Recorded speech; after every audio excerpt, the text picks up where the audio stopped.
এটাকে বলে JK lifestyle planner. এই প্ল্যানারটা মানে বলতে পারেন আমলনামা। হ্যাঁ, তা আপনি ধরেন ব্যায়াম করছেন কিনা, তারপর শ্বাসের ব্যায়াম করছেন কিনা, কোন কোন শ্বাসের ব্যায়াম করছেন, কতক্ষণ রোদ্রে ছিলেন, হ্যাঁ, কোন সময় রোদ্রে গেছেন, কতক্ষণ ঘুমাইছেন, কোন সময় ঘুমাইছেন, তারপরে কতক্ষণ না খেয়েছিলেন, কোন কোন খাবার খেয়েছেন। এই যে টোটাল আমলনামা এখানে আপনার থাকবে। ডাক্তারের কিছু পরামর্শ থাকবে, পুষ্টিবিদের কিছু পরামর্শ থাকবে, ব্যায়ামের কিছু পরামর্শ থাকবে।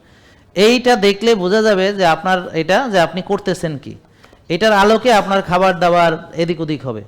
ধরেন আপনার এখন রিপোর্টে আসলো যে এখন হুমায়ের 1 হয়ে গেছে, আগে নিষেধ ছিল ভাত খাইতে পারবেন না, এখন আপনাকে বলা হবে ব্ল্যাক রাইস খেতে পারবেন, স্টিল কার্স ওটস খেতে পারবেন, বলা হবে দই খেতে পারবেন, টক দই, মধু খেতে পারবেন, খেজুর খেতে পারবেন, হ্যাঁ, তারপর হচ্ছে কলা খেতে পারবেন, আম কাঁঠালও খেতে পারবেন, তবে সব কিছু পরিমিত খেতে হবে। তরমুজ খেতে পারবেন, যত রকম ফল আছে যেগুলো ন্যাচারাল প্রাকৃতিক সব খেতে পারবেন। তো তাহলে আপনার এক সময় নিষেধ ছিল, এখন সব খেতে পারবেন। এই জন্য অনেকে বলে যে স্যার আপনি তো কিটো ডায়েটই দেন, কারণ আপনি তো সবাইকে ভাত রুটি নিষেধ করে দিছেন। তা আমি সবাইকে ভাত রুটি নিষেধ করে দিলে তাহলে আমি যে মধু খেতে দিলাম, আমি যে নিজেও খাই, তারপর আমি যে ভাত খাই, বা আমি যে ভাত খেতে দেই, আমি যে ওটস খেতে দেই, আমি যে কাঁঠাল আম খেতে দেই, হ্যাঁ, তাহলে এইটা কাদেরকে দেই? তো এরা নিতান্তই জানে না বলে আমাদের সম্পর্কে এই কথা বলে। আমরা ভাত রুটি ফল দুধ চিনি জাতীয় খাবার শুধুমাত্র নিষেধ করি যাদের ইনসুলিন বেশি, সুগার বেশি, হোমায়ের বেশি এবং টিজি বেশি তাদেরকে। কেন করি? কারণ যদি এটা না করি তাহলে সে ওই ইনসুলিন কমাতে পারবে না, সুগার কমাতে পারবে না, ফ্যাট বার্ন করতে পারবে না, কোষ খালি করতে পারবে না, টিজি কমাতে পারবে না। এই জন্যে। কেন? কারণ ইনসুলিন হচ্ছে চর্বি গলতে বাধা দেয়।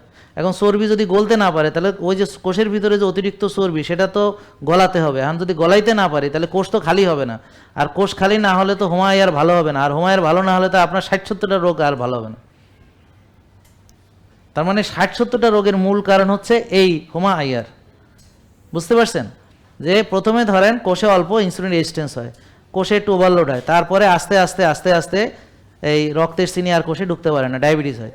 আবার আস্তে আস্তে ডায়াবেটিসের অন্যান্য কমপ্লিকেশনগুলো আসা শুরু করে, তারপর প্রেশার হয়, উচ্চ রক্তচাপ, তারপরে ব্লক হয়, অ্যাথেরোস্ক্লেরোসিস, তারপরে এইভাবে আস্তে আস্তে দেখা গেলো চোখ নষ্ট হচ্ছে, লিভার নষ্ট হচ্ছে, কিডনি নষ্ট হচ্ছে, হ্যাঁ, অ্যাথেরোস্ক্লেরোসিসের কারণে ব্রেন স্ট্রোক করে প্যারালাইসিস হচ্ছে বা হার্ট অ্যাটাক করছে।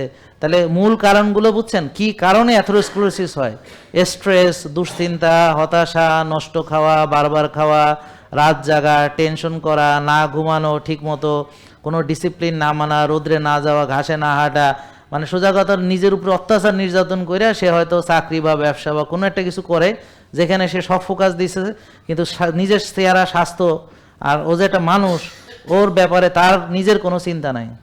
জেকে লাইফস্টাইল লিমিটেড, ওষুধ মুক্ত সুস্থ জীবন।